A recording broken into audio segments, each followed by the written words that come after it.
today's webinar. I am Toral Goradia, Chief Operating Officer at Santor Technologies, a Microsoft Fabric featured partner specializing in data analytics and AI. We help organizations modernize their data platforms and unlock business value leveraging AI-driven insights. Our team has delivered successful data and AI solutions across industries, and we specialize in helping organizations migrate from data visualization tools like Qlik, Tableau, business objects, and other on-prem and in-cloud databases to Microsoft Fabric and Power BI. Using our proprietary Migrate to Fabric solution. I am delighted to be joined here today by Ginger Grant, who is a Microsoft Data Platform MVP, a certified trainer, and an expert in data and AI. Good morning, Ginger, and welcome. And like I said, we are very happy to have you here today, and we are super excited to hear about the updates that were announced at the FabCon in Vienna. So as we all know that Microsoft usually, at these conferences, they announce their product updates, and staying connected to them helps us all stay ahead as well. Other call out for the attendees here, there will be 2 FabCons next year, one in March of 2026 at Atlanta, and in September in Barcelona. So Ginger, I am going to hand it over to you without further ado. Great, thank you very much. I know I hope to be attending both of the conferences next year. As you know, this is when Microsoft, they work on things and they just decide that, hey, a great time would be to release it would be when we have a auditorium full of people that are dying to hear all about the latest and greatest in Fabric. And so there was a ton of things that were added. So let's take a look at some of the things that were created for that. So a lot of things were added to the product, as well as a lot of things went GA. I know that I've talked previously about variable libraries. It's got to be one of the fastest, not the fastest. I was told what the fastest was, but one of the fastest from preview to GA releases. And it's a great addition to the product and really helps out with CICD. So, in addition to things like that, which, good friend of mine is really happy about, as well as, other people that I know, because their company's like, yeah, you know what, if it's not in GA, then we can't do it. Well, I didn't realize this, but the Fabric engineering in VS Code, that just went GA too. So for those of you who do not get to touch things unless they're GA, check out the list of things to see that some things that aren't even new got added, that you can use them perhaps in your environment. So we're going to there's so many, the list of things that got added is a scrolling bonanza. It goes for, I don't know, probably it's 10 pages if one printed it out, but we're going to have to focus on a couple of things. So just pick these 6 because I think that they're pretty impactful for the changes that were made. And one of them is model context protocol. And this may have flown under your radar earlier, but it is a open source standard that Microsoft is participating in. It's basically allowing you to more easily incorporate AI into Fabric, and it is a coding platform. So it is designed for those of us who really like to get down in the weeds. No UI really for that. And then looking at some enhancements for materialized views. This is actually pretty amazing as to the implications that this is going to have on developing the Medallion architecture. So dive in more on that. And then looking at real-time resource monitoring in Python notebooks. So Python notebooks, another thing that went fully GA, not Spark, mind you, but Python. And a lot of people are using Python notebooks as their pipeline. So they're using pipeline to call Spark notebooks and doing a lot of really cool automation stuff with that. Also looking at some improvements that were made to Data Agent. Data Agent has undergone quite a number of changes since it was first introduced to Microsoft, not to mention the name. It was once called AI Skills, but now it is Data Agent, and there's a lot of things that have been added to it. Data Warehouse. I was looking through when I was doing some preparation for this talk, and I found people complaining about the fact that there was no merge support just as soon as Fabric was announced. It's like, wait a minute, I can't do merge. I can't possibly write code if I can't merge. So yes, merge is supported now, and also migration assistance. So if you're looking to take your data into Fabric, the migration assistant is really going to help you with that. And then a number of different governance improvements as well that'll really help you better manage Fabric. So I wanted to dive into the Model Context Protocol, or MCT, and it's really was a standard, and it was created by Anthropic, and it's really gaining support among a number of different organizations: Databricks, Snowflake, Google. The broader analytics and AI community has really embraced this framework, and what it does is it gives all the AI agents a shared language for context, and that helps for cooperation and orchestration across a number of different tools like Fabric to Copilot Studio or AI Foundry. So it is providing more interactivity between those other elements. So you can change your Copilot mode.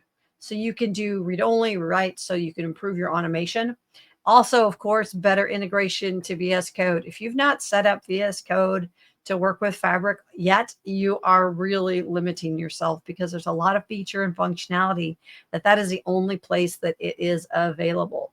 So you'll definitely want to, if you haven't already, because it's now GA, integrate Fabric into VS Code. But let's look at some of the what you can do with MCP, because one other thing that was specifically added at this conference, which is in preview, is an integration to real-time intelligence with MCP. So think about your agents. You've got agents that you want to do things, and perhaps you're running Copilot. And through the Model Context Protocol server, then it can process those requests and point them towards different places. So you can use GitHub Copilot to query your event house using the real-time intelligence architecture. So what it does is it's retrieving data from Qlik databases. So you can use a MCT, you can use Copilot to ask questions of your data in real time. And so the MCP host, that's the server. You can change which AI model that you're using, GPT-4, Claude, etc. And the server is going to expose specific capabilities by natural language APIs and databases. So it can do things like execute queries on KQL. You can also ask natural language queries, and those get turned into queries to return the data for you. It can discover schema, and you can learn dynamically about different kinds of structures. Of course, they can write code for you and do plug and play interaction. So you can plug MCP clients to the real-time intelligence server, and the setup is very, very minimal, because it's using standardized API and discovery mechanisms, which makes it easier to incorporate inside of different applications that you may have. So you could have a application within an organization that can really use natural language to query real-time data that's being processed using real-time intelligence, which is just an amazing feature, the fact that you can do that.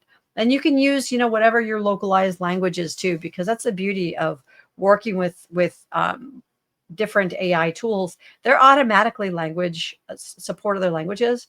Matter of fact, Claude was originally written in French, so you don't have to be dependent on English to get any of this work as well. You can ask real live questions in other languages too. Now, moving on from MCP into Materialized Lake Views, this is actually has an amazing amount of impact to developing a Medallion architecture. So just to kind of review, so Medallion architecture was something that Databricks came up with after looking at the data transformation that had been going on for a number of years. And they analyzed the different transformational pipelines that people were using. It doesn't really matter what tool you were using, SSIS or Informatica, whatever, and looked at the fact that what is important to create a architecture that is scalable. and that you can make support your organization, and really important, that you can recover from in case of failure. Because whatever you're doing, a data transformation pipeline, someday that is going to fail. And they looked at what would be the best architecture to support in case of failure. And they came up with Medallion architecture. So Medallion architecture is bringing all your data into bronze, kind of curating it a little bit in silver, and then also in silver, doing all of the transformation that you need to create a curated or a gold view that you want to share with people, data that's in a analytical format. Well, that has meant that you are creating a number of different workspaces. So of course you need dev, test, and prod. You've got 3 environments, bronze, silver, gold. That ends up with 9 workspaces. And I have had a number of people say, man, that's a lot of stuff that I need to then worry about and figure out how I'm going to manage going forward. Isn't there a better way?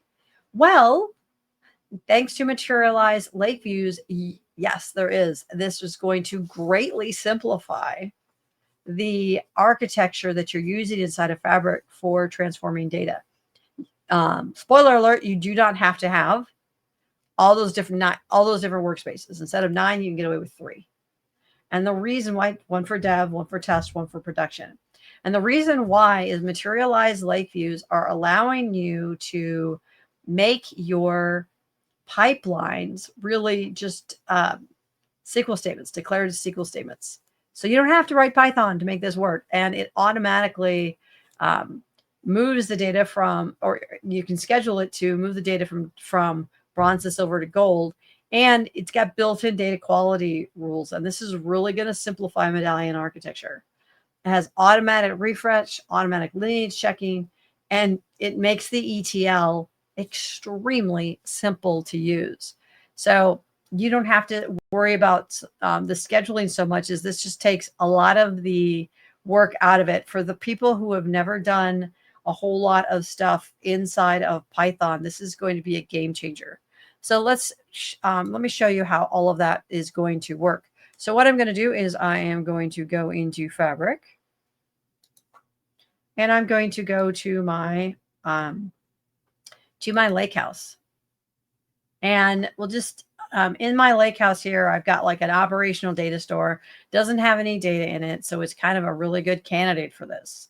So notice that there is a new option.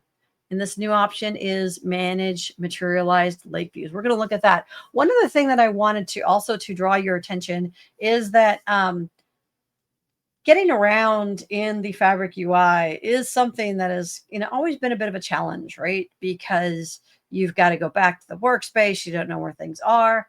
One thing that's nice is now you have the ability to see the items that you're working at up here at the top. And if you hover over it, I can see, hey, which workspace is this in? So I've got a notebook for Materialized Views, and that's in Precon Raw. I've got a warehouse up that is in Lakehouse and Warehouse, and I have my operational data store, and that's in Precon Raw. So it's really nice too. And also, when you click on workspaces now, if you click on the individual element, sometimes anyway, you get it to show up in the list. I have noticed this is changing day to day, so it's not the same as it was. But this makes it really easy because I can get back to where I was by just clicking up here. So I'm really liking that better. And yeah, I know it's here, but you have a limit to the number of things you can have here. And I just happen to like this better. So I'm going to go ahead and click on the Manage Materialize Lakeview. Oh, the other thing too is that you can take a look at this in OneLake. I'm going to take a look at this really quickly because this is just really, really kind of neat. So I'm going to go ahead and turn on my security preview. So I'm going to go ahead and do. And it's going to show me that I've got that I can start managing my OneLake roles. Now, this is something that was originally profiled at Fabric in Vegas, and everyone was like, oh, this is awesome. Finally get OneLake security. And then we didn't until now. So OneLake security is now available for your lake houses and warehouses as well. So this is going to be great. We'll have to do another session on OneLake security because it is really helping people out. All right. So one thing we also want to go back to this though, and go to by manage materialized like previews. Now what this is going to do is loading up a notebook. And so I can go ahead and open up a notebook. Now this is just opening up a notebook. And it's just basically saying that now you can use this to create a materialized lake view. Well, one of my mentors in speaking, a guy that you may know at Microsoft, a guy by the name of Buck Woody, he's like, don't type during demos. Things go badly. And I'm going to follow his advice and just go to the one that I created already to show my materialized lake view and also show you that, hey, you can do this just by doing a notebook. Fabric is following the same path that Power BI, of course, broke. And that is you can do whatever you want to do at least 2 or 3 ways. Well, I'm doing this a different way because I have the notebook already. So I'm just going to add my data items and I want to add my operational data store from, if we hover over this, pre-con raw. I just love that. I mean, I know it's a little things, but the fact that I can see what workspace that's in is awesome. So I'm going to connect to that operational data source in pre-con raw and add that to my notebook here. So now let's take a look at this. So if we take a look at this, I've got no schemas to speak of. So I'm going to add my schema. So I'm going to add a bronze schema, and then I'm going to add some data. So I'm going to add a table for products and a table for orders. I'm going to insert some values. By the way, I was working with a client, and we were talking about the differences between warehouse and lakehouse. And I said, well, the difference between warehouse and lakehouse is that you can't use SQL to create tables. And then I showed him this. He's like, oh, I thought you said I couldn't do that. I'm like, well, I can do it in Notebook. I can't do it in Management Studio, but I can do it in Notebook. He's like, this is fine, because it is. So for those of you who are like, I can't use Lakehouse. Lakehouse is all about doing everything in Spark. Well, not really. This is Spark SQL though, not Transact SQL, but and you'll see that over here, but it's really easy to do. So let's go ahead and run all of this. So I'm going to add my bronze schema, bronze products, and then I'm going to do I'm just going to run these 4 first. So add my schema, add my table, and add my orders table, and insert data into both of those. I'm going to go ahead and do that. And this also is getting my session to kick off. So 20 seconds, not bad. So I want to see it. I don't see it yet. So naturally, I am going to need to refresh this. I like to call this the magical ellipse menu because this is where Microsoft hides the cool stuff. So yeah, I want to refresh. And when I do, I see, ta-da, I have my new bronze table. And it gave me an error on this. Let me just run it again. Maybe I just ninja clicked it or something. Yep, that's fine. So if I refresh here, my bronze schema, now I can see my products as well. And I've got, of course, since I didn't have my product table, I don't have any product data. So I'll fix that. And then, of course, since that didn't run, this didn't run. So I'm going to go ahead and run this.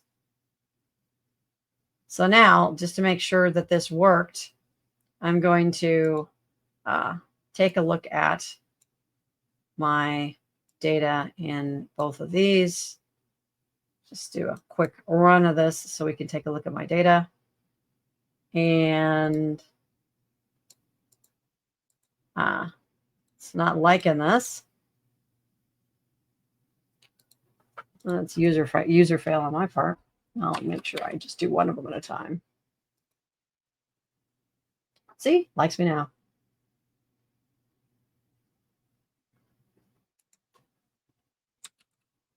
Oops.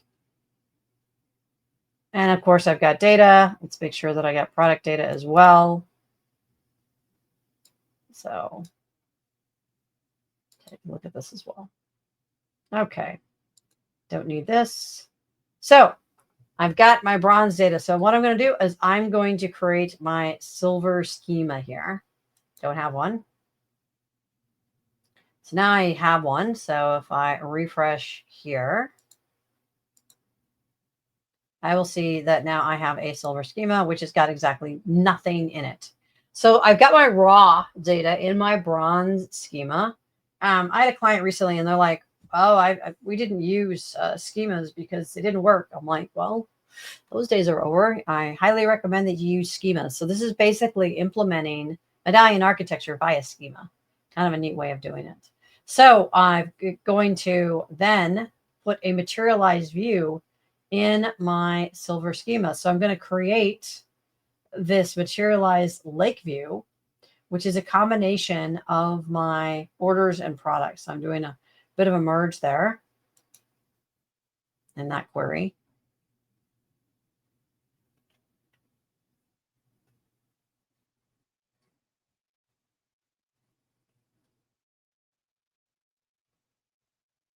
So this is creating my materialized view.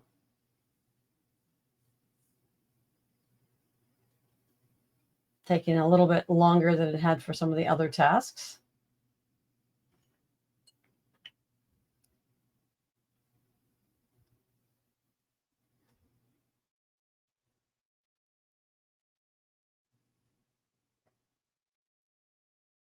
All right, so now I've got my materialized view, and then I'm going to create my gold schema.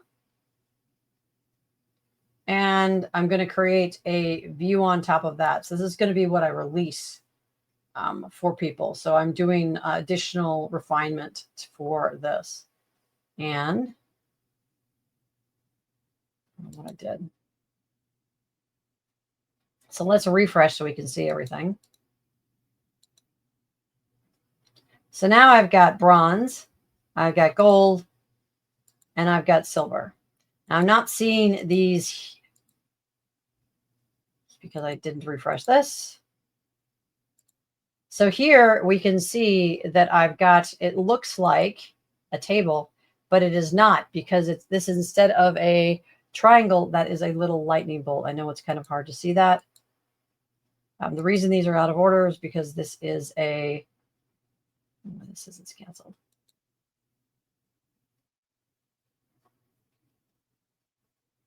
It is doing this in alphabetical order. So now I have my materialized view. So what I can do with this is I can choose to schedule this. And when I'm can schedule the lineage, then I can make that work for me. So that is, click on schedule. So I can go ahead and add schedule, and this can be repeated. So this is then my entire pipeline. So I can do this all using materialized views. So these act as tables. So, and I am also being rather judicious with my resources, because I'm not copying everything. I am accessing it, creating this materialized view. So I really think that this is going to revolutionize how people are doing Medallion architecture, because you can do this and they act like tables. So really a neat feature. All right. So next thing that I wanted to talk about are some of the notebook enhancements that have been made to Fabric. There's really a ton. There are a ton of new APIs, and these really are going to enhance workflows by providing a lot of different capabilities for managing and notebooks and assets. You can run multiple notebooks in parallel, which is great. And you can do that in a specific order if you want to as well. And it's using a more multi-threaded execution model within Spark. So it's multi-threaded on top of multi-threaded. And all notebooks share the same cluster, and that is going to significantly improve resource utilization. There's also a couple of new commands. So notebook utilities like FastCP, and that's a more efficient alternative for heavy workloads in Fabric to boost performance and save time. So a bunch of different things got added with that. Also, advanced IntelliSense with Pylance. This is great. So because Python notebooks went GA, there is improvements to helping you write it. Although the best thing about writing code inside of Fabric is doing it inside of VS Code, because it has very good IntelliSense with Pylance as well. And also the Copilot integration there is much better. Also, a real-time resource usage monitoring for Python notebooks. I was all excited about this because I thought it meant Spark notebooks too. No, the resource usage monitor is only available for Python notebooks. But for Python notebooks, you can take a look at session duration, compute, and real-time resource metrics. So it is its own little Fabric capacity app. And you can see how your Python workloads are utilizing system resources so that you can prevent the dreaded out-of-memory errors. I wish it would just say out of capacity, because people don't understand out-of-memory errors, but that's not there yet. Feature enhancement for another day. All right, some other things that got added that are really pretty cool are data agent improvements. Briefly mentioned those, but they're trying to make data agents something that more people want to use. And of course, CICD support.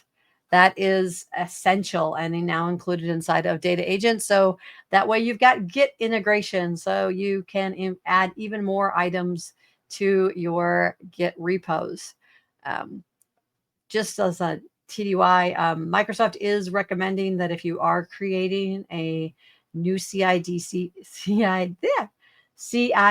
solution inside of Fabric, they recommend using GitHub instead of DevOps. So keep that in mind if you are configuring this for the first time. You can look to consume Fabric data agents in Python SDKs, so making it easier to consume the different objects that you're creating so that it's easier to embed it, and you can better incorporate asking questions of data in different places. You don't have to be in the Fabric UI for that. You can provide feedback on sample queries so that it can improve the process over time. And you can discover which query samples influence data agent response. So if you have provided samples, you can do that to improve the way that it is performing over time and perhaps add better samples to improve performance. Now, there are also some really neat things that were added to Data Warehouse. The first one I want to talk about is merge. People have been wanting merge since there was a data warehouse. It is probably the most requested thing, and that's because it makes coding so much easier. Why should you have to write insert, update, and delete when you can put them all in one statement like you've been doing in SQL Server since probably 2008? Somebody who's been using SQL Server that long will have to let me know if I have it right. I think that was 2008. But it's been requested. Now it's available. Notice I said data warehouse. You still can't do this inside of a lakehouse. So sorry. This is a SQL function, and it is incorporated then inside of data warehouse because I'm doing this inside of Management Studio. Also, you've got migration assistant. Now, this is really awesome. People have been saying, well, I've got an on-prem database. Can I move it? Well, with migration assistance, that's really going to help you out. It's going to help you auto-fix unsupported SQL. One thing that's not supported is cursors, and two things rather, cursors and triggers, and they're not there. And to be honest, they're not likely to be there for a while, if ever. Cursors, yeah, I wouldn't hold my breath of them ever being supported. And so this will help you identify what you need to change in order to be able to migrate it, convert views, track progress, really doing everything in a DAC file, just like we're used to with SQL. So really improving that functionality. So a little bit about merge for those of you who haven't played around with it. Merge is great because you don't have to write these separate statements. So it handles everything in one. And it's the T-SQL command widely used inside of SQL Server. So you can see insert if you need to insert. And if you need to update, you can update, delete, And you don't have to write separate code to make that happen. It all just happens together with merge rather than writing 3 things. So let's take a look at doing that inside of my data warehouse. So going into Fabric, I have my adventure lake house. So within here, I've got some data. So let's take a look at the data that I have here. Oh, yes, this is me not liking the fact that I can't read. So I've got customer key. And I only want to look at the first one because we don't want to look at every single record because it just gets ridiculous. So looking at my customer key, we've got this record here for Rodney Ortega. And we see that Rodney is only making 30 grand for Rodney. And we can see the rest of this customer information. Well, let's go ahead and fix up Rodney. And naturally, if I'm going to be writing code, I'm going to be doing that inside of SQL Server Management Studio. Because to be honest, I like the way it does it much better because I've been using it for a long time and I think it just works better. So if we take a look at this, we see the other thing that you can do, you still cannot do inside of the Fabric UI is this, which drives me nuts. So let's go ahead and mess with Rodney. So what we're going to do is create a new query. The other thing is this does not save all of my queries all into Fabric in perpetuity for forever and ever. Amen. Which maybe I don't want. I did save it here though. All right. So what do I want to do with Rodney? I'm going to merge Rodney and I'm going to give him a raise. So I'm going to give him 75 grand and I'm going to put in his full middle name. In this case, I'm not deleting anything. I'm doing an insert, but I can, this would work if I was deleting records, a portion of this record or anything else. As a matter of fact, I'm going to give him a reason for his raise. I can say he got a BS degree. So, and so say that he got Spanish education, he got university done. So let's go ahead and run this, and then we can take a look at what that looks like. And pretty simple, pretty quick. I've written it, so let's take a look, go back to Fabric and see what that is going to provide. Oops. So I ran it there, but I can look at it here. So let's take a look at and see his raise. So I'm going to run this again. And look, now he is making more money and he has a longer middle name and he has a BS degree. So merge is awesome. I'm really glad that Microsoft finally got around to incorporating it inside of Fabric. I know that that is something that people have been asking for a long time. It's nice to see that it get added. Kudos to the Fabric team for doing this. Maybe someday you can do that inside of Spark SQL, but I wouldn't count on it. All right. Going back to our slide deck here, let's take a look at some governance and security enhancements. One of the things that was added that was really pretty cool is the Govern tab in OneLake catalog. And this is going to empower data owners with different governance tools. It is really, really cool. One thing that I will say that it can provide is a lot more information about data lineage. Also, Purview. Microsoft is incorporating more and more Purview inside of Fabric, making Purview work really well with Fabric integration. Just to kind of review that, Purview provides a global view of all of your data, like Fabric is a container for it, and it identifies it, creates a data catalog, and provides sensitivity labels so that those apply now all throughout Fabric, making it really great to integrate the effort that you have put in to identifying everything in Purview and just have it apply inside of Fabric. Another thing that got added were workspace level workload assignments. So you have now more fine-grained control over resource allocation. So I just wanted to show you what governance is good. It looks like inside of OneLake catalog. So if you take a look at OneLake catalog, you can see by domain, because the domains are referenced here. You notice here's the finance domain, subdomain, workspace data, and the item name. You can see the different kinds of types in your data hierarchy in different domains, workspaces that are assigned, and any failed refreshes, the different workspaces that you have. Of course, this is nothing but a bunch of drop-down boxes. So you can choose to pick the ones that you are most interested in here, making that a lot easier to take a look at your data hierarchy within Fabric. And then also take a look at these supported workloads that are now available inside of Fabric. You can add these workloads, and therefore you can create more items in your workspace by adding these items to it. So I can add, prophecy data, so I can match and standardize data inside of Fabric, say, so that I can have consumption-ready analytics. So I can utilize these tools to greatly expand what I can do inside of Fabric by using these different workloads inside of it. One of the things I also wanted to call out is Power Designer. If you have not looked at Power Designer, it is an amazing workload that can be used to really improve the standard look and feel and speed of report creation.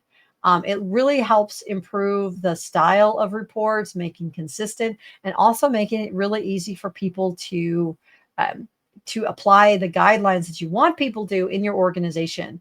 If you haven't looked at Power BI Designer, I highly recommend that you use that for your report creation, because it'll really speed up that process. And you can just add that workload into Fabric. So with that, that is kind of the summary of all the different elements that I have been able to come up with. That there's so many more that we could take a look at. Definitely one of the things probably what I'd dive into in the future is the changes to security, because that is a really big deal and something that was announced earlier, and really happy to see that is incorporated. Just didn't have a chance to add that to all of the other items that were in here, and it kind of deserves its own topic anyway. So with that, Toral, what do you? Yeah, absolutely, Ginger. I think, there are some topics that do justify their own focused webinars, which we definitely, we'll be continuing to conduct. But first of all, thank you so much for the update, on these, for the sharing the key product updates. Very interesting, super interesting. Can't wait to start leveraging these for our, customers to help them with their data and AI journey. So I have a few questions, Ginger. So you talked about MCP, right? So for the benefit of our attendees here today, would you be able to summarize what do you see using MCP for, and why would I want to implement it? So MCP really is a game changer, because it is an open source way of making sure that you can readily access your data through a standard API. So once you understand MCP, you can write MCP in many different languages for many different interactions. So if you're looking to incorporate your data that you have inside of Fabric, and you want to take it to AI Foundry and create your own LLM doing it, you've got a standardized way of doing that. So if you want to, also, hey, I want to add data from maybe Google Analytics, straight up in there, you can do that kind of thing with MCP. It is really a framework designed for developers and improving AI functionality and features in Fabric, and taking the data that you have there and adding it to your LLMs and other AI tools that you're creating in your organization about your organization specific data. And one thing I want to mention is that when you do it inside of Fabric, it stays inside of your in your environment. You're not feeding the greater cloud when you're using it. So the data is safe and secure and won't be part of anybody else's algorithm in the future. Perfect. And that's what, customers are more cognizant about, Ginger, keeping the data secured and governed. So wonderful. My next question is regarding the Medallion architecture. We talked a little bit about the materialized views and the Medallion architecture. How do you see materialized views impacting Medallion architectures? I see that this could be a total game changer because a lot of organizations are primarily taking data, they're putting it into raw, perhaps with a copy command, and then they want to create just views on the data to implement a analytic solution. So looking at implementing, dimensional architecture with that, and to not have to bother with building pipelines, to not have to worry about just having extra data added here, there, and everywhere. I really think that is going to simplify the entire process. Plus, you don't have to have nearly as many workspaces to manage it. I think it can be a really great solution. One thing that you may want to consider is the skills of your team and whether or not you want to bother with Python. If you just want to do everything in SQL, it's a wonderful solution. Right. No, totally agree, Ginger. That does that's a great feature, I think, right? Mhm. My last question is, can I use a workload level assignment to reserve capacity for certain tasks? When I first read this update, I was all excited because I thought this meant that I could say reserve capacity for a specific pipeline to make sure it always had resources to do its job. No, it doesn't do that. It's Okay. designed for the workspaces that I showed you, not reserving capacity for any items that you may have created yourself. Okay, Unfortunately. perfect. Thanks for the clarification, Ginger. Okay, perfect. So I guess that's pretty much it for the questions, Ginger. So I do want to thank you, Ginger, for this insightful presentation, and thank you everyone for joining this webinar today. We hope this session has given you a preview of the key features. I say the key features because we haven't had a chance to cover them all, but the key features in Fabric and how you can start leveraging them in your own data journey. And again, please remember that we will be at the FabCons next year, starting with the one in Atlanta. We would love to, connect with you if you are there, because the Santor team is going to be there, so would love to connect with you. FabCon is a fantastic way of deepening your expertise in Fabric and connecting with the community. So would definitely encourage you all to attend FabCon. And if you would like to learn more about Santor, how we can help you with your data and AI journey, my email is up there on the screen, tgoradia@santortech.com. Once again, thank you for your time, and we look forward to connecting with you soon. Have a great day. Thank you.